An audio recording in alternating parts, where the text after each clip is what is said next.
चलिए दोस्तों, मैं ओमकार मौर्य क्लासेस पर आप सभी लोगों का स्वागत करता हूं। आज के इस वीडियो में हमें पृथ्वी की आंतरिक संरचना को पढ़नी है कि पृथ्वी की आंतरिक संरचना कैसी है। जो कल का वीडियो था उसमें हमने ये जाना कि पृथ्वी की आंतरिक संरचना को क्यों पढ़नी है, इसके जानने के कौन से स्रोत थे, उन नामों पर हमने चर्चा किया।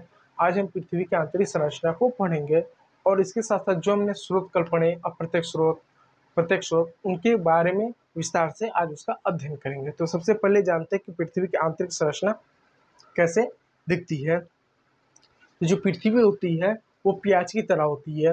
प्याज की तरह मतलब जैसे यदि आपने प्याज को दिखा है तो फिर प्याज के कई सारे लेयर होती हैं, कई सारे उसके अंदर लेयर होती हैं। तो पृथ्वी जो होती है वो भी कई सारे ऐसे लेयर में अंदर से कई सारे क्या लेयर में वो बटी हुई है। अंदर से कई सारे क्या ऐसे लेयर में इस तरह से क्या पृथ्वी जो है हमारी बटी हुई है। और इस सभी लेयरों के अलग अलग प्रकार है, अलग अलग गुणधर्म है, अलग अलग आकार है, सब कुछ एकदम अलग है। उनको हम आज विस्तार से जानते हैं। देखिए, यदि आप सेब ले लें तो सेब के ऊपर का जो छिलका होता है वो कितना पतला होता है, बहुत पतला होता है। तो सेब के जो होता है, जो हमारा सेब मान लीजिए, जो हमारा होता है सेब मान लीजिए, जो हमारा होता है, तो सेब के ऊपर का जो ऊपर ही जो छिलका होता है वो जितना पतला होता है, पृथ्वी के ऊपर भी एक पतला सा एक आवरण होता है, एक पतला सा एकदम आवरण होता है, जिसको हम लोग क्या बोलते हैं, क्रस्ट बोलते हैं। उसको हम क्या क्रस्ट बोलते हैं, हिंदी में परपटी, इसको हिंदी में बोलते हैं परपटी, अंग्रेजी में उसको हम क्रस्ट बोलते हैं। कुछ लोग उसको भू परपटी बोलते हैं क्योंकि भूमि का ये ऊपरी भाग होता है, इसलिए इसको कुछ लोग भू परपटी या परपटी या अंग्रेजी में उसको क्रस्ट बोलते हैं। ये जो क्रस्ट होता है ये पृथ्वी का सबसे पतला भाग होता है। अगर आप मान लें कि पूरी पृथ्वी एक सेब है तो सेब का जो छिलका होता है वही पृथ्वी की परपटी, उतना मोटा ये होता है। ठीक। फिर उसके बाद पृथ्वी के अंदर एक और भाग होता है जिसको हम मेंटल कहते हैं। इस वाले भाग को हम क्या बोलते हैं, मेंटल। अब कुछ लोग बच्चे इसको मेंटल लिख देते हैं, मेंटल, उसको मेंटल कहते हैं। ठीक, मेंटल नहीं मेंटल बोलते हैं, ठीक है। कुछ लोग इसे मेंटल कर देते हैं, तो मेंटल होता है इसको मेंटल। अब ये मेंटल क्या होता है, ये पृथ्वी का वो हिस्सा होता है जो ना तो बहुत अंदर होता है ना तो बहुत बाहर होता है। यानी ये जो हमारी पृथ्वी है तो ऊपरी वाला हिस्सा क्या परपटी हो गया, उसके बाद जो हिस्सा होता है उसको क्या बोलते हैं, ये वाले हिस्से को, इसको, इस वाले हिस्से को, इस वाले हिस्से को हम मेंटल बोलते हैं। अभी बस नाम जान लिए कितने प्रकार में बटा हुआ, उसके बाद विस्तार से चर्चा करेंगे। फिर सबसे जो अंदर का भाग होता है उसको हम जो है कोर कहते हैं। जो सबसे अंदर का भाग होता है उसको हम क्या बोलते हैं, कोर या क्रूड कहते हैं। कोर हिंदी में बोलते हैं, अंग्रेजी में इसको क्रूड बोलते हैं। अब ये इन सब के बारे में विस्तार से जानेंगे, ये क्या होता है, कैसे बनता है, किस तरीके से होता है, इन सब के बारे में हम जो है आराम से जानते हैं। तो चलिए देर ना करते हुए उसके बारे में हम अच्छे से जानने का प्रयास करते हैं। स्क्रीनशॉट लेना चाहे तो स्क्रीनशॉट ले सकते हैं। देखिए,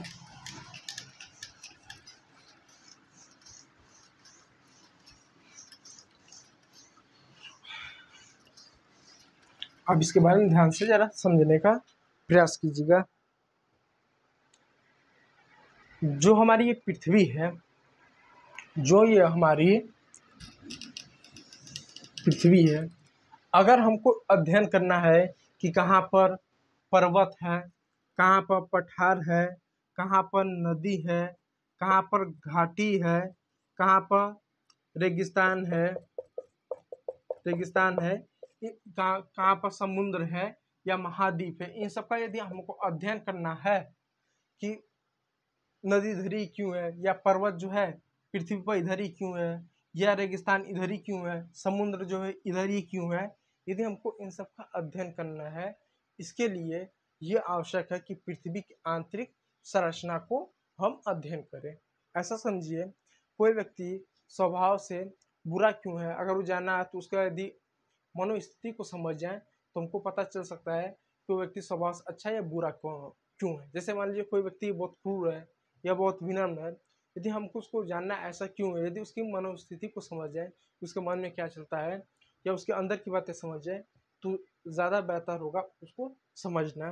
ठीक उसी प्रकार ये जानने के लिए कहाँ पर पर्वत है, कहाँ पर पठार है, कहाँ पर रेगिस्तान है और उधर ही क्यों है, इसको जानने के लिए हमको क्या पृथ्वी की आंतरिक संरचना को क्या हमको जानना पड़ेगा। इसलिए पृथ्वी की आंतरिक संरचना को हम जानते हैं, हम अध्ययन करते हैं। अब सवाल उठता है हम कैसे जाने कि पृथ्वी के अंदर क्या है। देखिए जो चंद्रमा है वो हमसे 3,84,400 किलोमीटर या लगभग 600 किलोमीटर की दूरी पर, या 400 या 600 कुछ कर लिए, 600 किलोमीटर की दूरी पर है।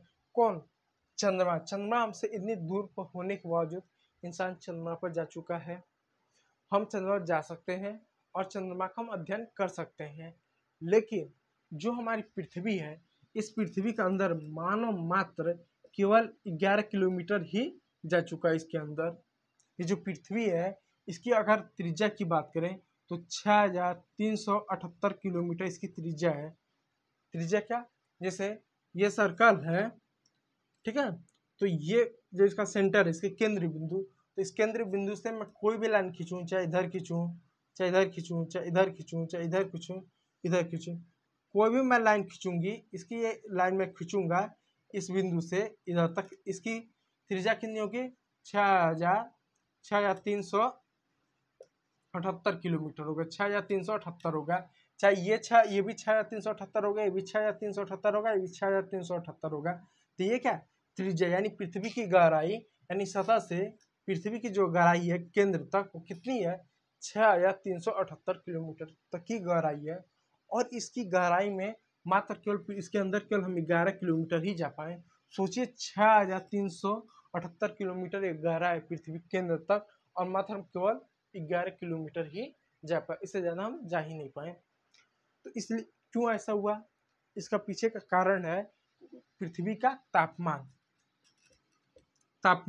पृथ्वी का तापमान इतना है कि जैसे हम अंदर जाते हैं इसका तापमान बढ़ने लगता है। अब सवाल उठता है कि इसका तापमान कितना बढ़ने लगता है?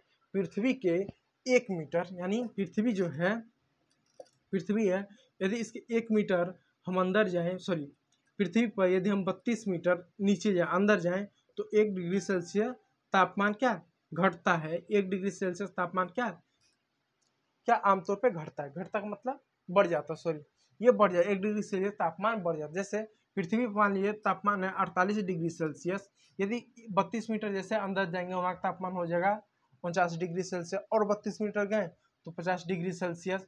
जैसे जैसे अंदर जाएंगे तापमान बढ़ता है, और शुरुआत में जैसे ही हम पृथ्वी के अंदर आएंगे बड़ी तेजी से तापमान का औसत जो है बड़ी तेजी से बढ़ता है। तो इतने तापमान होने के बावजूद हमारे पास जितने भी औजार होते हैं, जितने भी मशीनें होते हैं, जिससे क्या करते हैं हम ड्रिलिंग करते हैं, खुदाई करते हैं, वो नीचे जब जाती हैं तो किससे बने रहती है? लोहे से बने रहती हैं, स्टील से बने रहते हैं। वो मेल्ट होना स्टार्ट हो जाती है, यानी पिघलना प्रारंभ हो जाती है। पिघलने की वजह से क्या होता है? मशीनें काम करना बंद कर देती हैं, मशीनें खराब हो जाती हैं। इसलिए हम मानव जो है 11 किलोमीटर से ज़्यादा इसकी क्या पृथ्वी के अंदर हम गहराई पर नहीं जा चुके हैं। पृथ्वी के अंदर क्या गहराई पर हम नहीं जा चुके हैं, ठीक है। चंद्रमा पे यदि हम जाना चाहें तो जा सकते हैं, क्योंकि 165 सेंटीमीटर जाने पर 1 डिग्री सेल्सियस तापमान बढ़ता है। ऊपर जाने पर बढ़ता भी है घटता भी है, लेकिन आमतौर पर बढ़ता है। ऊपर जा सकते हैं, अंदर नहीं जा सकते। इसका सबसे बड़ा कारण है तापमान। अब देखिए, अब पृथ्वी के अंदर अब हमें ये जानना है कि पृथ्वी के अंदर क्या है, किस चीज़ों से पृथ्वी बना है, तो कैसे जानेंगे? तो इसके जानने के कुछ क्या प्रमाण होते हैं। इसको जानने के क्या कुछ प्रमाण होते हैं। इसके क्या कुछ प्रमाण होते हैं। क्या? 2 तरह के प्रमाण होते हैं। एक प्रमाण होता है जिसको हम प्रत्यक्ष प्रमाण कहते हैं। पिछले वीडियो में मैंने इसको बताया था। प्रत्यक्ष स्रोत होते हैं, मैंने नाम बताया, आज उनके बारे में विस्तार से पढ़ेंगे। दूसरा होता है अप्रत्यक्ष स्रोत। अप्रत्यक्ष स्रोत, प्रत्यक्ष स्रोत के अंदर हम क्या डालते हैं? जैसे आप ले लीजिए खनन। यदि हमको ये जानना है कि पृथ्वी के अंदर चीजें कैसी हैं, किस तरीके से हैं, तो उसके लिए सबसे आसान तरीका है, पृथ्वी है इसके अंदर खनने और जाकर छानबीन करें कौन सी धातु है, किस तरह की चीजें हैं, देखें। एक खनन तरीका हुआ जो कि मैंने बताया ये इतना आसान नहीं है। तापमान पृथ्वी के अंदर इतना बढ़ जाता है कि हम खनन करके 11 किलोमीटर सबसे ज़्यादा जा पाए हैं, इससे ज़्यादा हम जा ही नहीं पा रहे हैं। तो इसलिए हम जाने से इसलिए हमको जानकारी केवल 11 किलोमीटर गहराई तक ही है, उससे ज़्यादा है ही नहीं। अब बहुत सारे बच्चों के मन में सवाल होगा कि हम क्यों जाने कि पृथ्वी के अंदर की चीज़ें क्या हैं। इस वजह से जाने, अगर हमको ये जानना है कि पर्वत जो है, मान लीजिए ये हमारी पृथ्वी है, मान लीजिए अगर हमको ये जानना है कि जो पर्वत बना वो इधर ही क्यों बना, या जो ज्वालामुखी फटता है वो इधर ही क्यों फटता है, इधर ही क्यों फटता है, या जो मैदान है ये इधर ही क्यों, मैदान यानी समतल भूमि इधर ही क्यों है, या घाटी इधर ही क्यों है। अगर हमको ये जानना है तो इसके लिए हमको पृथ्वी की आंतरिक संरचना को जाननी पड़ेगी। जब तक हम पृथ्वी की आंतरिक संरचना नहीं जानेंगे हम बता नहीं सकते कि हिमालय इधर ही क्यों है। हम ये बता नहीं सकते कि माउंट एवरेस्ट पर ही जो हिमालय है वो नेपाल में ही क्यों है, मतलब माउंट एवरेस्ट नेपाल में ही क्यों है, क्यों वो अफगानिस्तान में नहीं है, क्यों वो पाकिस्तान में नहीं है, क्यों बांग्लादेश में नहीं है। ये सभी चीज़ों को बताने के हमको पृथ्वी की आंतरिक संरचना का ज्ञान लेना आवश्यक है। ठीक है, तो पहला प्रत्यक्ष स्रोत में होता है खनन। खने हम ड्रिलिंग करें, ड्रिलिंग प्रोजेक्ट करें और इसकी मदद से क्या करें, हम अंदर जाएं और ये पता करें कि पृथ्वी के अंदर का भाग कैसा है, और खनन करके हम जो है 11 किलोमीटर हम पहुंच गए हैं। हमने कोलार क्षेत्र में, कोलार नाम का एक क्षेत्र है जहाँ पर हमने खनन किया है। हमने अफ्रीका अमेरिका में बहुत जगहों पर अफ्रीका की खादानों पर हमने 4 किलोमीटर तक हमने जो है खुदाई की है। और सबसे गहरा खुदाई कहाँ पर है, आर्कटिक महासागर में एक तरह से हमने खुदाई हमने किया है 11 किलोमीटर का। तो प्रत्यक्ष स्रोत है खाने और चीज़ों का अध्ययन करें। दूसरा प्रत्यक्ष स्रोत होता है वो होता है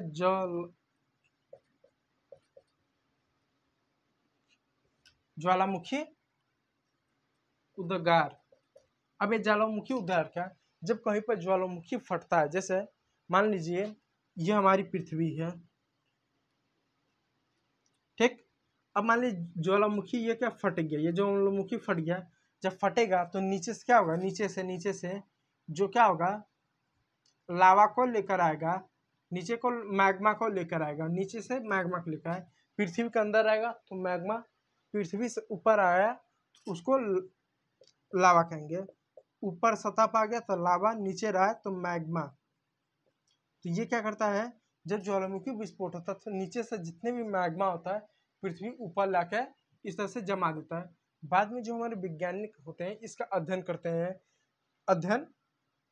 हैं क्योंकि जो अंदर से चीज़ें अब तो बाहर आ गई तो उनके चीज़ों का हम अध्ययन कर सकते हैं कि पृथ्वी, अगर हमारी पृथ्वी का यहाँ का भाग कैसा होगा, या पृथ्वी का यहाँ का भाग कैसा हो सकता है, या पृथ्वी का केंद्र का भाग कैसा होगा, या इस क्षेत्र का भाग कैसा होगा, ठोस होगा द्रव होगा, इसके अंदर क्या चीज़ें हैं, लोहा है कि सोना है कि चांदी है कि एल्युमिनियम है, क्या है, हम इसके ज्वालामुखी उद्गार से हम अध्ययन कर सकते हैं। और ये प्रत्यक्ष स्रोत है और ये बहुत अच्छे से हमको बता सकता है कि पृथ्वी के अंदर क्या है या पृथ्वी के अंदर चीजें कैसी हैं, हमको बताता है यह ज्वालामुखी उद्गार से।